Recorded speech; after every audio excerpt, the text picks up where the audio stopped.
The vibes are pretty bad in Donald Trump's America. Inflation is up, job growth is down, and Trump's chaotic trade war is hurting farmers so badly that they're literally praying for help that Trump refuses to provide.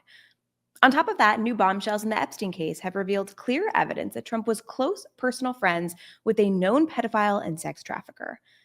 The American people are pissed, and rightfully so. Trump is more unpopular than ever. And the last time he was in this jam, voters channeled their anger at the ballot box and gained 41 seats in the 2018 midterms. It's clear that Trump is afraid the same thing is going to happen again. As Americans feel the devastating effects of Trump's agenda, he's increasingly desperate to do whatever he can, even if it breaks precedent, tears up the rule book, or rigs the congressional maps to favor Republicans. Democrats, like Ohio's House Minority Leader Dani Isaacsohn, are fighting back. When it comes to the maps, Ohioans deserve fair maps. They should have a congressional delegation that reflects the partisan makeup of the state. The state usually votes a little more Republican. It's probably 54-46, somewhere in there on average. So we should probably have a congressional delegation that is a little bit more Republican than Democratic and shifts, if there's big swings in one direction or another, so there's some accountability. What we have is already out of whack, and the idea of making it even less representative of the state, like the senator has suggested, is offensive and insulting to the integrity of the process. Offensive and insulting to the integrity of the process. Damn straight. That's why yesterday he joined fellow Ohio Democrats in rolling out an alternative map proposal that prioritizes fair representation in Congress for all Ohioans. We had a chance to catch up with State Representative Isaacsohn yesterday and record an interview where we did a deep dive on what these fair maps mean in Ohio. Today, we're thrilled to show you the interview. I'm Hannah Moldavan, Deputy Communications Director for the Democrats and your host. It's Wednesday, September 10th, and this is the Democrats Daily Blueprint. Representative Isaacsohn, welcome to the Daily Blueprint. Thank you so much. Excited to be here. Now, Ohio is the latest front in Trump's scheme to rig congressional districts. And while Republicans have yet to release their proposed map in the state, you, along with Senate Democratic leader Nikki Antonio, introduced a new map yesterday that better reflects the state's voting patterns. Now, for everybody that's been following this from the national level, they see what's happening in Texas, they see California fighting back.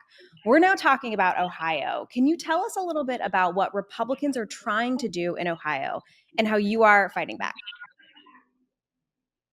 So thank you so much. We are special in many ways here in Ohio, but unfortunately, one of the ways is that we have to do mid-decade redistricting this year.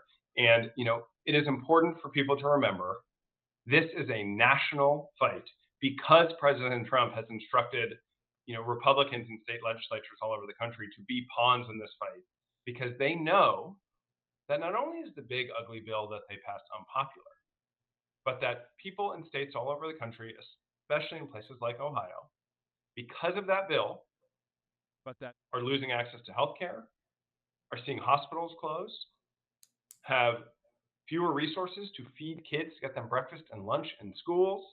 And all of that is because of gerrymandering. In fact, the big ugly bill passed by 4 votes. If Ohio had fair maps like the map that we introduced today, they would not have been able to pass that bill. So there will be kids who go hungry because of gerrymandering in Ohio. And so that is why we're fighting so hard for fair maps, because yes, we need to give people the democratic rights that they deserve, but also it really deeply impacts their day-to-day lives. And we are trying to make sure that that message is heard, not just here in Ohio, but around the country. Yeah, I think that's great. And it's obviously horrible that Trump is trying to do this from a national level, but you mentioned this big, ugly bill. And it's very clear that Republicans see the writing on the wall. This is a really unpopular bill. Instead of running on their merits, they're trying to rig the rules of the game and pulling these gerrymandering schemes. So you've said that in Ohio, people will lose health coverage, hospitals will close, kids will go hungry because of this bill. Given these stakes, why is it important for this thing that's redistricting that sounds kind of like a lofty, not tangible process? Why is it important that voters get to choose their representatives and not the other way around?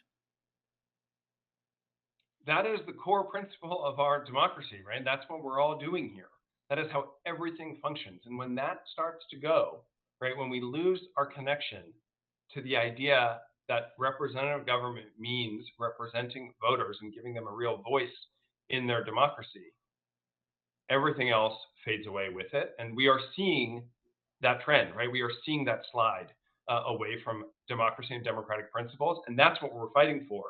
And we're fighting for it both because of those short-term and medium-term harms that you described around schools and feeding children and making sure that people can afford their health care, that they don't go broke when they get sick, and because the long-term future of our country depends on making sure that we protect people's basic democratic constitutional rights.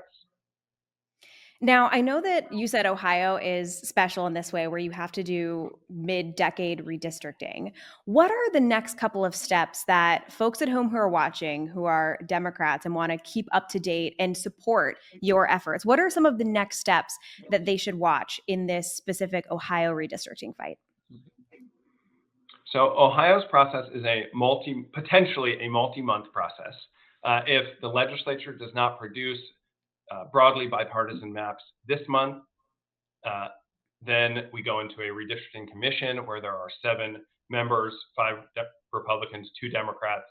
I will likely be one of them. And if that commission does not produce bipartisan agreed on maps, then it goes back to the legislature. And if the legislature doesn't do that in November, then by the end of November, the legislature can pass congressional maps along party lines. And if at every step of the way, we need people not only paying attention, but making their voice heard, right? When there are committee hearings here in Ohio, people can show up, right, and express support for one map or another. They can show up and express why gerrymandering and that big ugly bill has harmed them in their lives, right? And we need their stories. We need them to share them online. We need them to share them in public settings. Right now, the portal is open, so citizens can submit the map proposals of their own. And then we'll need people to keep paying attention. We can't lose the thread on this because what they want is to do this under the cover of darkness, right? They want people to not be paying attention, to not know what's happening. But this fight goes way beyond this October or this November, because we have a lot of options afterwards for people to continue to be engaged, right? We can take this to a referendum if we need to. And I know they're heading in that direction in Missouri, which is where I'm heading later, where I'm heading later this morning, because we're in this fight together. We can take it to the ballot next November on a potential constitutional amendment, and we can make sure that in every election up and down the ticket next November, we express our anger, frustration, dissatisfaction, and desire for a new direction in response to what might happen. So there's all sorts of opportunities for voters to be involved over the next few months and stay involved over the next year. Yeah, when you speak about this, what I keep thinking in my head is the Ohio Dems are fighting back. And, it's funny, this all started with Texas state Democratic legislators fighting back. They broke quorum. They left the state. You had them sort of pass the torch, if you will, to California, who now has a ballot initiative to try to basically make up for the gerrymandering that Trump is trying to make happen in Texas, or made happen in Texas. And you just mentioned, Missouri is where you're about to go. And Missouri Democrats were fighting back against efforts to redistrict there as well. I think that fight is not totally over. But it just strikes me that these state legislators in states that are traditionally red states fighting back has been something you've had to do for a while in Ohio, and you're still doing it. You're working with Missouri Democrats. Texas Democrats are working with California Democrats. I could go on. I'm curious from your perspective, how does that feel to you to know that these legislators, who you're not a member of Congress, you work within the state of Ohio, how does it feel to work and band together with Democrats across the country to fight against some of these Trump attacks? It is what we have to do in this moment. This is a national attack. This is a national effort led by President Trump to steal Congress from the people. And so we need to be working together to fight back and to fight for our basic rights. And that's why I'm so proud to be standing with Missouri in this effort and in their efforts that they've made over these last few weeks. We'll go to Indiana. The thing we've been saying is that we are Midwest nice until you mess with our maps. Sometimes we say it in a little less nice of terms, but we mean it, which is why we're showing up for one another and why we will continue to, because it's easier to pick us off when no one is paying attention. It's easier to win these battles when you can isolate and separate people, but we are standing united and we're standing in solidarity because that's how we're going to show the strength we need to turn things around. I think that's incredible. And at the national Democratic level, we will continue doing what we can to make sure people know what is going on and to also invite you on to explain a little bit about what's going on, because I think sometimes it can get confusing. But the important part is us getting information out, telling people how they can get involved. When you organize everywhere, you can win anywhere. Rep. Isaacsohn, thank you so much for coming on the Daily Blueprint. Thank you so much for having me. Now, as you know, elections are coming up this November, where voters will get to choose their elected officials for thousands of seats across all levels of government. Last night, Democrats won a special election in Virginia's 11th congressional district, bringing the number of elections Democrats have won or overperformed this year to 42 out of 43 key elections. And here at the Daily Blueprint, we've been counting down the days until Election Day by highlighting Democratic candidates who are fighting for working families and who need your support to win. Today's candidate spotlight is Jay Jones, the Democratic nominee for Attorney General in Virginia. Jay Jones is a former Assistant Attorney General and lawmaker who is running for Virginia Attorney General, the top law enforcement officer in the Commonwealth.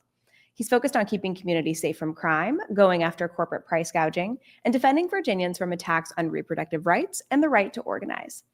To sign up as a volunteer and make calls and knock doors on behalf of the Jones campaign, go to jjones.com/volunteer. You can find the link in our video description below and in this graphic right next to me. Thanks for joining us today for this episode of the Daily Blueprint. We'll be here right with you every weekday at 10 a.m. Eastern on the DNC's YouTube page. Until tomorrow.